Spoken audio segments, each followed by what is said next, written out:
Hello everybody, welcome to my YouTube channel learning is fun. My name is Seema Agarwal. आज के इस video में हम लोग देखने वाले हैं कि किस तरीके से हम कॉनकेव मिरर से रे डायग्राम्स बनाते हैं। ये एक इम्पॉर्टेंट कॉन्सेप्ट है जो आपकी 8, 9, 10 तीनों क्लासेस में आता है।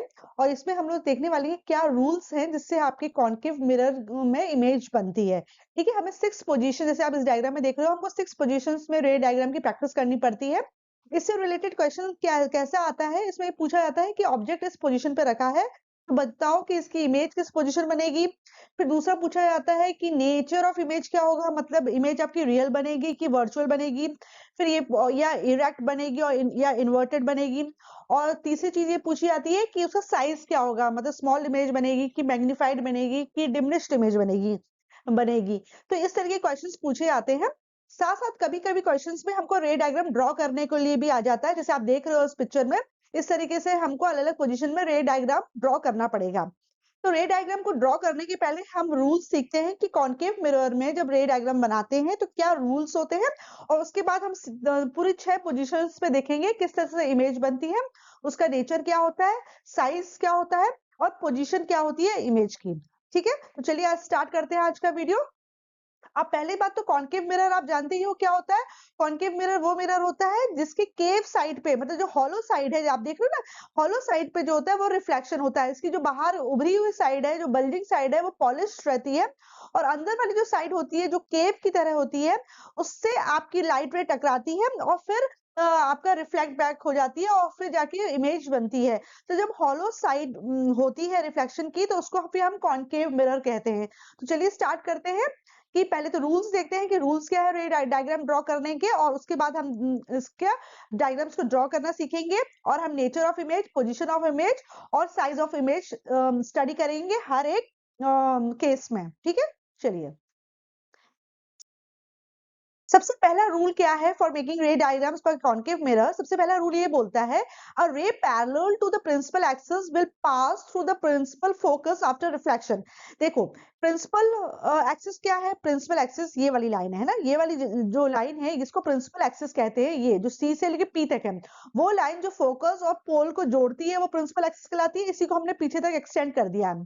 पहला रूल बोल रहा है कि अगर कोई रे आपकी प्रिंसिपल एक्सिस के पैरेलल है तो वो रिफ्लेक्ट बैक होके फोकस से पास होगी। तो जिस जिस पॉइंट से पास हो रही है ना, ये पॉइंट फोकस कहलाता है। पहला रूल ये बोलता है कि a ray of light parallel to the principal axis after reflection from concave mirror passes through focus. मतलब अगर कोई भी रे तुम्हारी प्रिंसिपल एक्सिस से पैरेलल है तो कॉनकेव मिरर से रिफ्लेक्ट होकर हमेशा फोकस से पास होगी। तो पहला रूल ये याद रखो। अच्छा, जब भी आप रे डायग्राम बनाओ, आपको ये रेस पे एरो बनाने बहुत जरूरी है। ये वाला एरो ये दिखा रहा है कि रे आपकी ऐसे आ रही है, इससे टकरा के फिर रे तुम्हारी ऐसे जा रही है। ठीक है ना, तो आपको ये एरो का इस्तेमाल करना बहुत जरूरी है। अगर आपने रे डायग्राम बनाया और आपने एरोज नहीं बनाए तो आपका वो रे डायग्राम गलत हो जाएगा। तो इन कुछ चीजों को ध्यान रखो। और आपको इस तरीके से प्रिंसिपल एक्सिस को बना के उसकी पोजिशंस को आप मेंशन करो कि जो सेंटर ऑफ द मिरर है वो पोल कहलाएगा, जो centre of the spherical mirror होता है वो सेंटर ऑफ कर्वेचर कहलाता है। और फोकस पॉइंट आपको पता है कि जहां जिस पॉइंट से पैरेलल जो रे प्रिंसिपल एक्सिस के पैरेलल है, वो जो रिफ्लेक्ट होकर जिस पॉइंट से गुजरती है वो पॉइंट आपका फोकस कहलाता है। ठीक है, तो इसको ड्रॉ करना भी सीखना है आपको। तो इसको ड्रॉ करने में बहुत ज्यादा दिक्कत नहीं आती है हमको। हम सीधे से क्या करते हैं, हम ऐसे इस तरीके से कॉनकेव मिरर बनाते हैं और हम एक प्रिंसिपल एक्सिस ये बना देते हैं। ठीक है, ये स्ट्रेट हमारी लाइन है। अब हमारी इससे पैरेलल एक रे है और वो जब इससे टकराएगी वो रिफ्लेक्ट होकर जिस पॉइंट से जाएगी वो पॉइंट आपको क्या कहलाएगा, फोकस कहलाएगा। ठीक है, तो हम इसमें फिर हम ये ऐसे जा रही है और रिफ्लेक्ट होकर फिर ये ऐसी आ रही है, तो हमने ये एरो बना दिया। तो ये चीज हमारी वो हो जाएगी कंप्लीट। ठीक है, तो इस तरीके से ड्रॉ कर करके आपको देखना पड़ेगा, तब आपके हाथ सेट होगा और स्ट्रेट आपको ड्रॉ करना आ जाएगा। पहला लॉ तो ये कह रहा है, तो पहला रूल याद रखो कि जो रे पैरेलल है प्रिंसिपल एक्सिस के, वो कॉनकेव मिरर से रिफ्लेक्ट होके जिस पॉइंट से निकलेगी उस पॉइंट को हम फोकस कहते हैं। तो ये वाला जो पॉइंट है जहां से ये निकली, जहां से इसने प्रिंसिपल एक्सिस को टच किया या क्रॉस किया, उस पॉइंट को फोकस कहते हैं। ठीक है, next. A ray passing through the principal focus of concave mirror will emerge parallel to principal axis after reflection. ऐसे ही क्या होता है, अगर कोई रे तुम्हारी प्रिंसिपल फोकस से पास हो रही है ना, रे प्रिंसिपल फोकस से पास हो रही है, तो वो रिफ्लेक्शन के बाद, कॉन्केव मिरर से रिफ्लेक्शन के बाद वो प्रिंसिपल एक्सिस के पैरेलल हो जाएगी। ठीक है, अगर कोई रे आपकी प्रिंसिपल फोकस से पास हो रही है तो आफ्टर रिफ्लेक्शन वो क्या हो जाएगी, आपके प्रिंसिपल एक्सिस के पैरेलल हो जाएगी। पहले आपने प्रिंसिपल एक्सिस के पैरेलल लिया था तो वो फोकस से पास हुई थी, अब आप क्या कर रहे हो, उसको फोकस से पास करा रहे हो, तो वो क्या हो रही है, रिफ्लेक्शन के बाद आपके प्रिंसिपल एक्सिस के पैरेलल हो जा रही है। ठीक है ना, फोकस से पास हो रही है तो टकरा के ये ऐसे पैरेलल हो जाएगी, राइट। तो ये जो पॉइंट है, अगर फोकस से पास हो रही है तो ये आपका आफ्टर रिफ्लेक्शन प्रिंसिपल एक्सिस के पैरेलल हो जाएगी। तो प्रैक्टिस करने से ये लाइन फिर स्ट्रेट बनना शुरू हो जाती है। थर्ड रूल क्या बोल रहा है, a ray of light passing through the centre of curvature of a concave mirror is reflected back along the same path as it is normally incident ray। जैसे जो एक रे ऑफ लाइट है, अगर वो सेंटर ऑफ कर्वेचर से पास हो रही है, ये यहाँ पे डायग्राम गलत इन्होंने मेंशन कर दिया, एक्चुअली ये वाला जो पॉइंट है वो सी होना चाहिए था।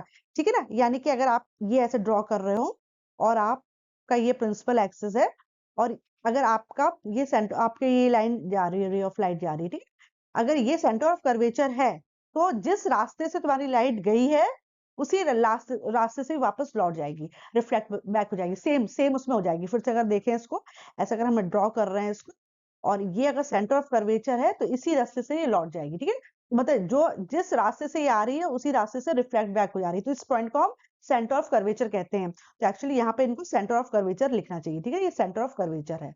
तो क्या बोलते हैं, रे of light passing through the centre of curvature of a concave mirror is reflected back along the same path as it is normally incident ray। ठीक है ना, जैसे नॉर्मल इंसिडेंट रे होती है, मतलब ये रिफ्लेक्ट होगी, इधर उधर नहीं जाएगी, जिस रास्ते से आई है उसी रास्ते में ये वापस लौट जाएगी, राइट। चौथा रूल क्या बोलता है, a ray incident obliquely to the principal axis of concave mirror is reflected obliquely making an equal angle. अगर कोई रे, जैसे इसमें एरो इन्होंने नहीं बनाया, अगर कोई रे आपकी तिरछी आके कॉनकेव मिरर से टकरा रही है ना, और ये फिर क्या करेगी, जितना ये एंगल ऑफ इंसिडेंस से टकराएगी उतने ही एंगल ऑफ रिफ्लेक्शन से ये लौट जाएगी। ठीक है, तो angle of incidence angle of reflection के बराबर हो जाएगा। ठीक है, अगर आपकी ये मिरर है, ये आपकी प्रिंसिपल एक्सिस है, अगर कोई भी रे आपकी किसी भी एंगल से यहाँ पे टकरा रही है, जिस एंगल से वो टकरा रही है ना, उतने ही एंगल से वो रिफ्लेक्ट बैक हो जाएगी। ठीक है, मतलब आपका angle I will be equal to angle R, ये चौथा रूल कह रहा है। ठीक है, तो पहला रूल हमने क्या देखा, अगर कोई भी रे आपकी प्रिंसिपल एक्सिस के पैरेलल आ रही है तो वो रिफ्लेक्ट होके फोकस से जाएगी, पहला रूल ये बोला। दूसरा रूल क्या बोला, दूसरा रूल ये बोला, अगर कोई भी रे आपकी फोकस से पास हो रही है तो आफ्टर रिफ्लेक्शन वो प्रिंसिपल एक्सिस के पैरेलल हो जाएगी। ठीक है ना, फोकस से पास हो रही है तो प्रिंसिपल एक्सिस से पैरेलल हो जाएगी।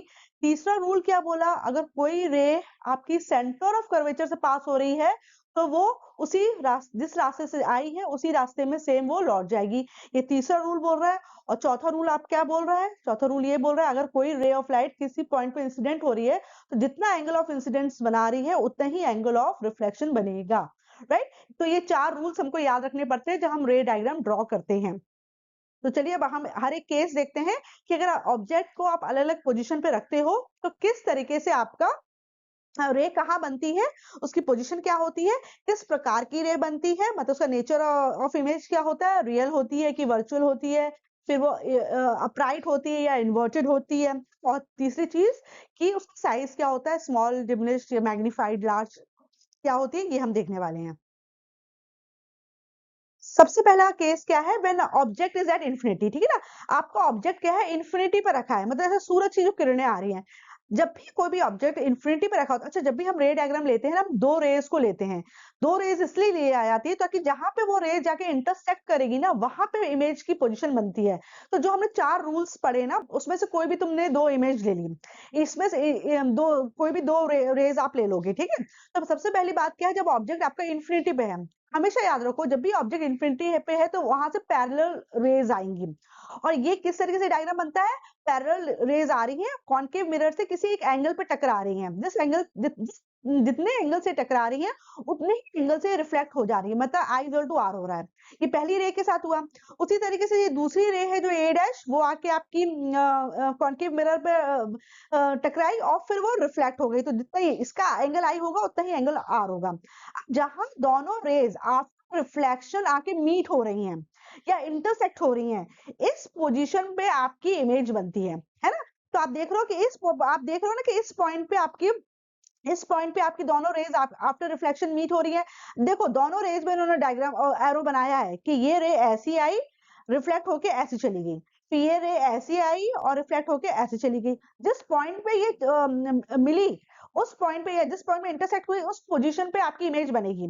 देखो चूंकि ये जो पॉइंट आ रहा है ये प्रिंसिपल एक्सिस के नीचे आ रहा है, बिलो प्रिंसिपल एक्सिस ये पॉइंट आ रहा है, तो इसलिए जो इमेज बनेगी वो तुम्हारी डाउनवर्ड यानी कि इन्वर्टेड पोजीशन में बनेगी, इसलिए एरो आपने नीचे की तरफ करा है ना।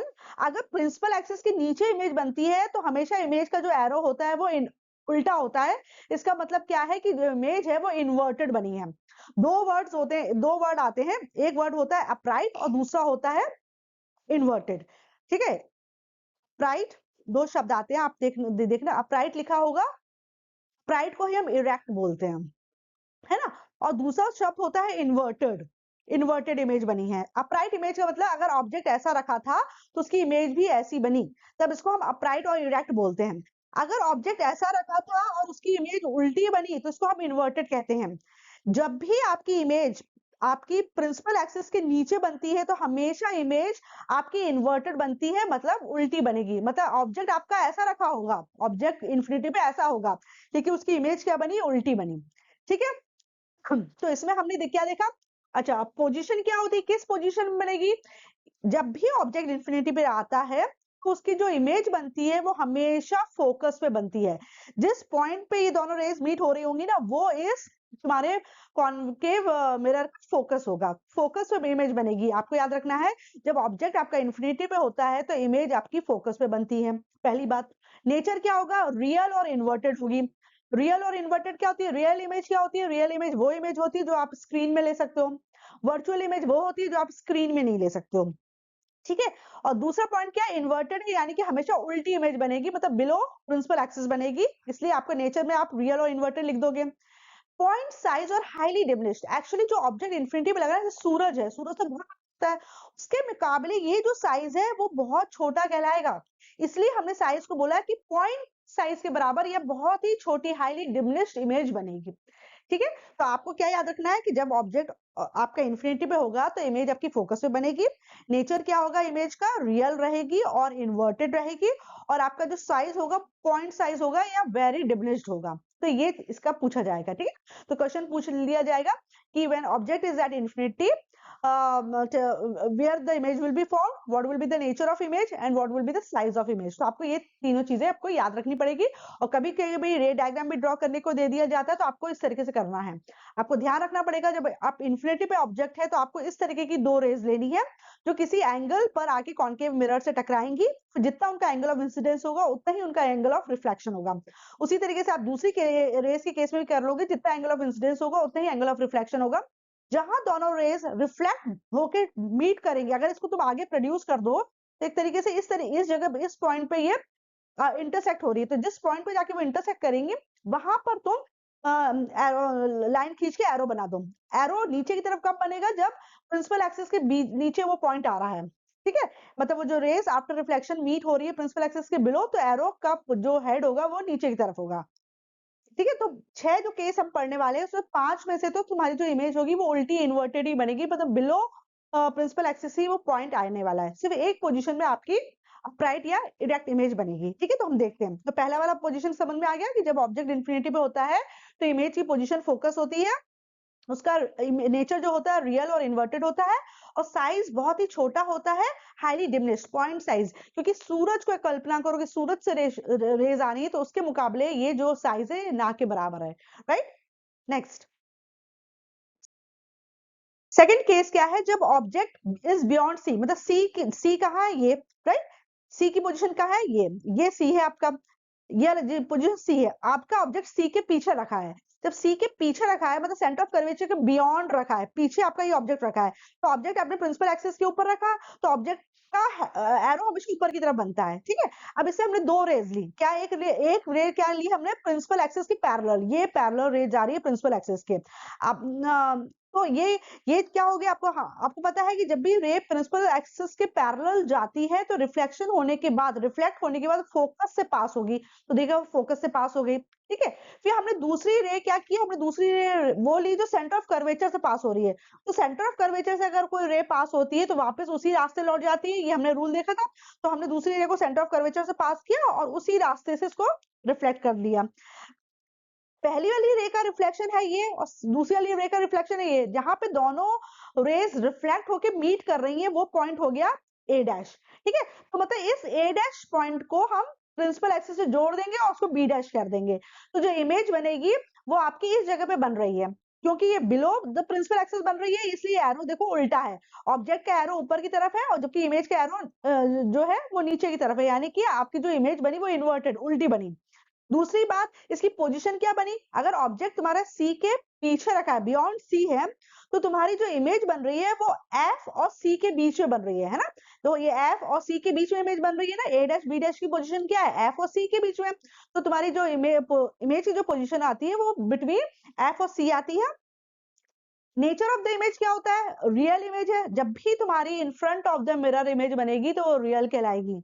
रियल इमेज मैंने बताया, रियल इमेज वो होती है जो स्क्रीन पे ले सकते हो, तो इमेज रियल है, उल्टी है इसलिए हमने वर्ड लिखा है इन्वर्टेड, ठीक है। और साइज क्या हो जाएगा, देखो ऑब्जेक्ट का साइज कितना बड़ा है, इमेज का साइज कितना दिख रहा है, तो साइज क्या है, डिमिनिश्ड, या आप वेरी स्मॉल भी वर्ड यूज कर सकते हो, ठीक है। तो क्वेश्चन क्या आएगा कि when object is beyond C what will be the position of image, nature of image and size of image। तो आपको देखना पड़ेगा एंड ड्रॉ द डायग्राम, तो आपको ऐसा करना पड़ेगा कि आपने बियॉन्ड सी रखो उसको, ये दो रेज से आपने इसका रे डायग्राम बनाया, इसकी पोजीशन बिटवीन एफ एंड सी आएगी, नेचर रियल और इन्वर्टेड आएगा और डिमिनिश्ड यानी कि बहुत छोटे साइज की बनेगी, ठीक है। तो ये सेकंड केस है।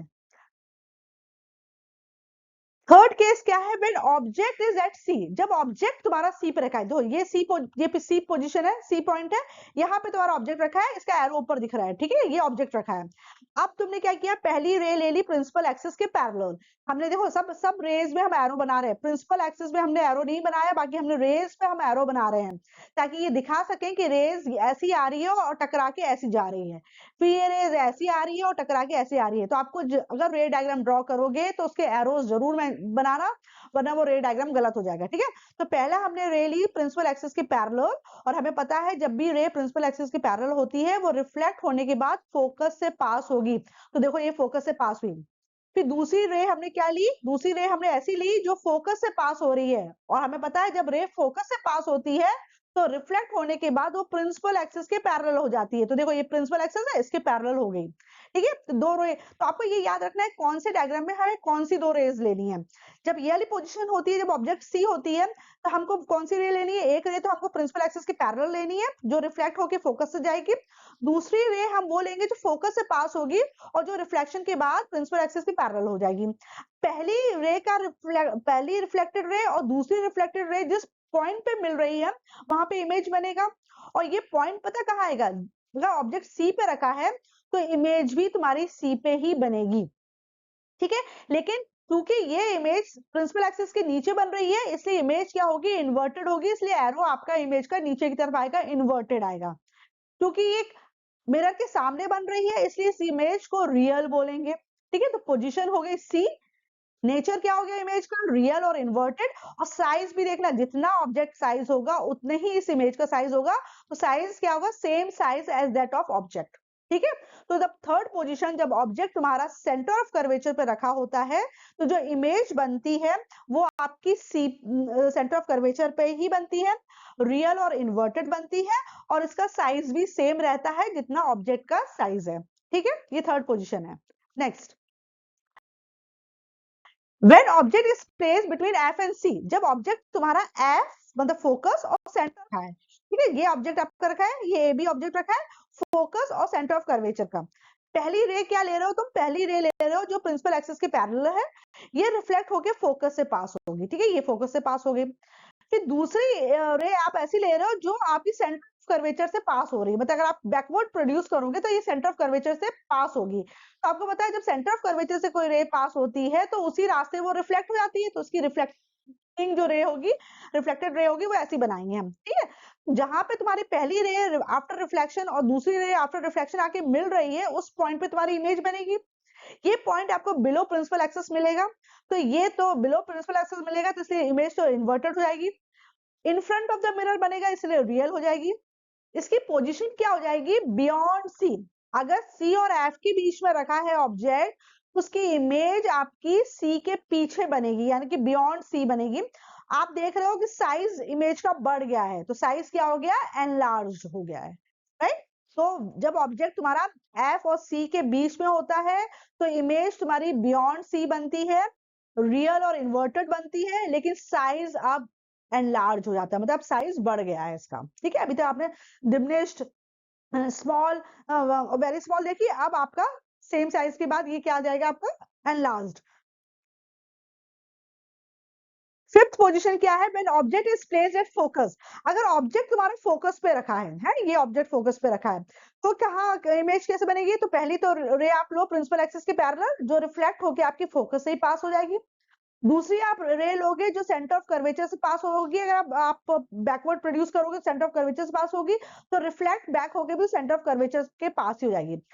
देख रहे हो कि दोनों रेज आफ्टर रिफ्लेक्शन कहीं मिल नहीं रही, मीट नहीं हो रही, ये आपस में पैरेलल है, यानी कि इमेज कहाँ बनेगी? इन्फिनिटी पे, है ना। देखो पहला केस याद करो, अगर पैरेलल रेज इन्फिनिटी से आई थी तो इमेज बनी थी फोकस पे। अगर फोकस पे ऑब्जेक्ट बन रखा है तो इमेज कहाँ बन रही है? Infinity, right. तो इन्फिनिटी जब पैरेलल रेज मिलती है हमको आफ्टर रिफ्लेक्शन, तो आप मान लीजिए कि आपकी इमेज इन्फिनिटी पे बनेगी। ये इमेज रियल होगी क्योंकि अभी भी ये मिरर के सामने ही बन रही है, इन फ्रंट ऑफ मिरर ही बन रही है, तो रियल होगी। इन्वर्टेड होगी क्योंकि ये बिलो प्रिंसिपल एक्सिस ही बनेगी, और इसका साइज बहुत ज्यादा बड़ा होगा, यानी कि हाईली एनलार्ज्ड होगी। ठीक है, तो ये क्वेश्चन पूछ लेते हैं कि जब ऑब्जेक्ट एफ पर रखा है तो उसकी इमेज की कैरेक्टरिस्टिक्स बताओ, उसकी पोजीशन बताओ, उसकी नेचर बताओ, उसका साइज बताओ। तो इस तरीके से आपको लिखना पड़ता है। डायग्राम ड्रॉ करने के बाद तो इस तरह से ड्रॉ करना पड़ता है। बहुत इंपॉर्टेंट कॉन्सेप्ट है ये लाइट चैप्टर का, और इसको प्रैक्टिस करने से आता है। इसको ड्रॉ करके देखोगे बार बार, तो आपके हाथ सेट हो जाते हैं कि कौन सी पोजीशन में हमको ऑब्जेक्ट कहाँ रखना है और किस तरीके से उसका रे डायग्राम ड्रॉ करना है, राइट। नाउ हम लास्ट पोजीशन देखते हैं, when object is between P and F। अभी तो ऑब्जेक्ट आपका फोकस पे रखा था, अब आपने फोकस और पोल के बीच में अपना ऑब्जेक्ट रख दिया। ठीक है, जब आप ऑब्जेक्ट को फोकस और पोल के बीच में रख देते हो, पहली रे तो आपने क्या ली? जो प्रिंसिपल एक्सिस के पैरेलल है, तो रिफ्लेक्शन के बाद फोकस से पास हुई। दूसरी रे आपने क्या ली? जो कि आपकी सेंटर ऑफ कर्वेचर से आपकी पास होगी, तो रिफ्लेक्ट होगी, वो सेंटर ऑफ कर्वेचर के ही पास आ जाएगी। केस में देखो, ये एक स्पेशल केस है, ये ओनली एक यही पोजीशन होती है जहां पर आपको ये जो इमेज बनती है वो आपको मिरर के पीछे जब आप बैकवर्ड प्रोड्यूस करोगे ना, तब आपको इमेज, वो आपको पॉइंट मिलेगा जहां पे दोनों रेज आके मिलेंगी। तो पहली बात तो ये वाली जो इस वाली पोजीशन पे जब तुम्हारा ऑब्जेक्ट फोकस और पोल के बीच में रखा होता है, तो जो इमेज बनती है वो तुम्हारी बिहाइंड द मिरर बनती है। ठीक है, मिरर के पीछे बनेगी, तो किसी कोई एक पोजीशन फिक्स नहीं है, मिरर के पीछे कहीं पे भी बन सकती है, इसलिए इसको पोजीशन क्या लिखते हैं? बिहाइंड द मिरर, मतलब मिरर के पीछे बनेगी। दूसरी बात क्या है? जो इमेज है तुम्हारी प्रिंसिपल एक्सिस के ऊपर ही बन रही है, प्रिंसिपल एक्सिस के नीचे तो नहीं बन रही है, इसलिए तुम्हारा एरो, इमेज का एरो भी ऊपर ही रहेगा। जैसे इसका ऊपर एरो है तो इसका एरो भी ऊपर ही रहेगा। तो इमेज को क्या बोलोगे? इरेक्ट, इरेक्ट बोलो या अपराइट बोलो, एक ही बात मतलब होती है, मतलब खड़ी। जैसे सीधा आपका ऑब्जेक्ट है तो सीधी इमेज बनेगी, उसको हम इंग्लिश में इरेक्ट या अपराइट वर्ड यूज करते हैं। ठीक है, क्योंकि ये जो इमेज है वो बिहाइंड द मिरर बन रही है, इसलिए ये इमेज का नेचर क्या हो जाएगा? वर्चुअल। ये इमेज अब वर्चुअल हो जाएगी, मतलब आप इसको स्क्रीन पे नहीं ले सकोगे। ठीक है, तो जब भी बिहाइंड द मिरर बनती है इमेज, तो वो इमेज क्या होती है? हमेशा वर्चुअल होती है और इरेक्ट या अपराइट होती है। साइज भी आप देख लो, ऑब्जेक्ट की तुलना में इसका साइज बहुत बड़ा है, इसलिए इसको एनलार्ज्ड कहते हैं, राइट। सिर्फ यही एक पोजीशन होती है जब ऑब्जेक्ट तुम्हारा फोकस और पोल के बीच में बनता है, और फोकस और पोल के बीच में जब ऑब्जेक्ट होता है, तब यही एक पोजीशन है कॉन्केव मिरर के केस में, जब तुम्हारी जो इमेज बनेगी वो वर्चुअल और इरेक्ट बनेगी और एनलार्ज्ड बनेगी। बाकी सारे केसेस में तुम्हारी जो इमेज थी वो रियल थी और इन्वर्टेड थी, और या तो तुम्हारी डिमिनिश थी या स्मॉल थी या सेम साइज की थी। ठीक है, सिर्फ इसी केस में ये बड़ी इमेज बनी है और वर्चुअल और इरेक्ट बनी है, राइट। तो अगर हमने सारी 6 पोजीशन को अगर समराइज कर लिया जाए तो इस चार्ट को आप देखो कि देखो पहले क्या होता है, चीजें ना रिपीट होने लगती हैं। जब ऑब्जेक्ट इन्फिनिटी पे है तो तुम्हारी इमेज फोकस पे बनी, फोकस पे बनी तो बहुत छोटी बनी, पॉइंट साइज की बनी, रियल और इन्वर्टेड बनी। जब सी के पीछे थी तो इमेज तुम्हारी एफ और सी के बीच में बनी और छोटी बनी, रियल एंड इन्वर्टेड बनी। जब सी पे आई तो सी पे है जब ऑब्जेक्ट है तो फोकस तुम्हारा इमेज भी सी पे ही बनेगी, सी पे ही जब अगर इमेज बनेगी तो इमेज का साइज सेम रहेगा और इमेज का नेचर रियल और इन्वर्टेड हो जाएगा। यहाँ इस पोजीशन के बाद वो चीजें उल्टी होने लगेंगी।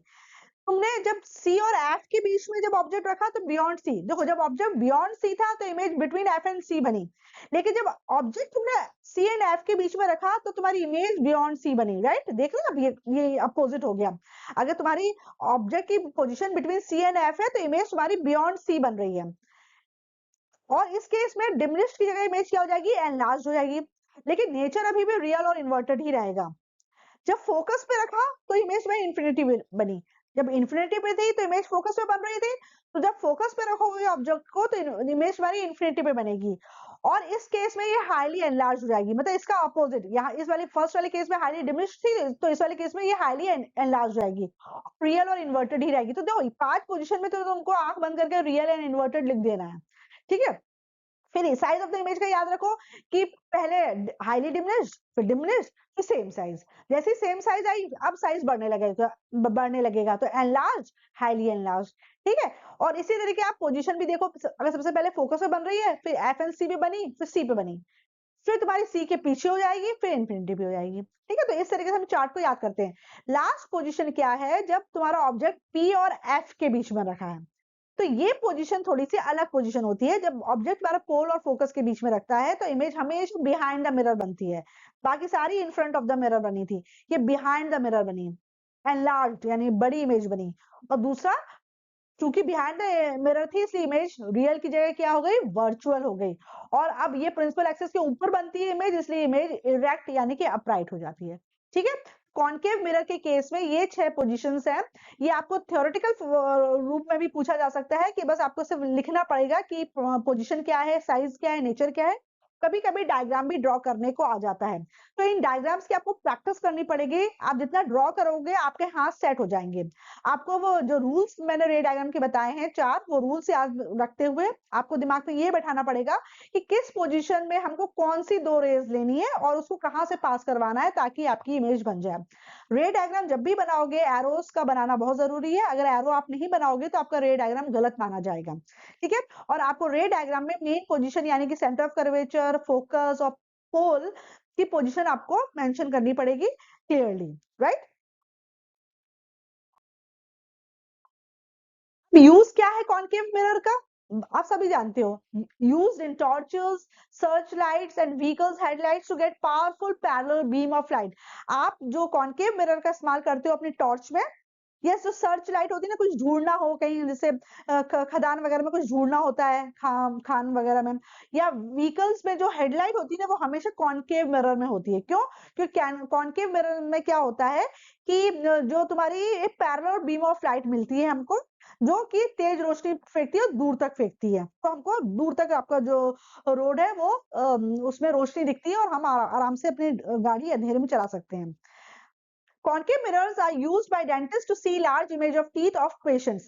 जो कॉनकेव मिरर का इस्तेमाल डेंटिस्ट भी करते हैं जब वो दांत देख रहे थे या टीथ का जो ट्रीटमेंट जब वो कर रहे थे, तो डेंटिस्ट जो मिरर इस्तेमाल करते हैं वो कॉनकेव मिरर ही होता है। क्यों? क्योंकि कॉनकेव मिरर में दांत का एनलार्ज इमेज बन जाती है, क्योंकि वो इस तरीके से अरेंज करते हैं कि टीथ की जो पोजिशन है वो पोल और फोकस के बीच में पड़ती है ना। इस तरीके से वो मिरर को एडजस्ट करते हैं कि जो तुम्हारे जो टीथ है वो फोकस और पोल के बीच में आता है, और फोकस और पोल के बीच में आता है तो आपको हमेशा पता है कि जो इमेज बनेगी वो मैग्नीफाइड इमेज बनेगी, है ना। तो बड़ा जो छोटा सा दांत है वो बड़ा सा दिखता है और उनको उसमें जो भी कैविटी उनको फिल करनी है या जो भी प्रॉब्लम होती है वो आराम से देख पाते हैं, ठीक है। तो डेंटिस्ट इस्तेमाल करते हैं कॉनकेव मिरर का, और कॉनकेव मिरर का इस्तेमाल होता है टॉर्चर्स में या व्हीकल की हेडलाइट में या आपको आपकी सर्च लाइट्स में है, जैसे ये concave mirror is used as a shaving mirror to see a larger image of the face. उसी तरीके से शेविंग मिरर में भी जो इमेज जो मिरर लगा होता है वो कॉनकेव ही होता है, क्योंकि इसमें हमारा चेहरा बड़ा दिखता है और जो दाढ़ी बनाता है, जो शेविंग करता है, उसको अपना क्लियरली उसको अपनी हेयर ग्रोथ दिखती है, वो आराम से शेव कर सकता है। तो शेविंग मिरर में भी जो मिरर होता है वो कॉनकेव ही होता है। Large concave mirrors are used to concentrate sunlight to produce heat in solar furnace। जो तुम्हारा सोलर कुकर होता है ना, उसमें जो तुम मिरर यूज करते हो ना, वो भी कॉनकेव करते हो, क्योंकि कॉनकेव मिरर क्या होता है, कन्वर्जिंग मिरर होता है। आपको पता है, सन की रेस को रिफ्लेक्ट करके एक पॉइंट पे कन्वर्ज करता है और इसी पॉइंट पे हम अपना खाना रखते हैं। तो सूरज की पूरी जो हीट है ना, इस पॉइंट पे आके कॉन्सेंट्रेट होती है। तो जब हम यहाँ पे कुछ भी खाना पकने के लिए रखते हैं ना, सूरज की इस गर्माहट से फिर वो कुक हो जाता है। इसलिए सोलर कुकर में भी या सोलर फर्नेस में भी हाँ, हम जो मिरर का इस्तेमाल करते हैं वो कॉनकेव मिरर करते हैं, लेते हैं, क्योंकि कॉनकेव मिरर क्या करता है कि सूरज की जो पैरेलल बीम आ रही है उसको एक पॉइंट पे कंसंट्रेट कर देता है और इसी पॉइंट पे हम अपना बर्तन रखते हैं खाना पकाने के लिए, आलू उबालना है या चावल पकाना है, तो आपने इसी जगह पे आप अपना यूटेंसिल रख देते हो और वो सूरज की जो इंटेंसिटी इतनी हाई हो जाती है कि वो उसकी वजह से वो खाना वहां पे पक जाता है। ठीक है, तो ये यूजेस हैं जो कॉनकेव मिरर की पूछ लिए जाएंगे, तो ये यूजेस भी आप याद कर सकते हो। राइट।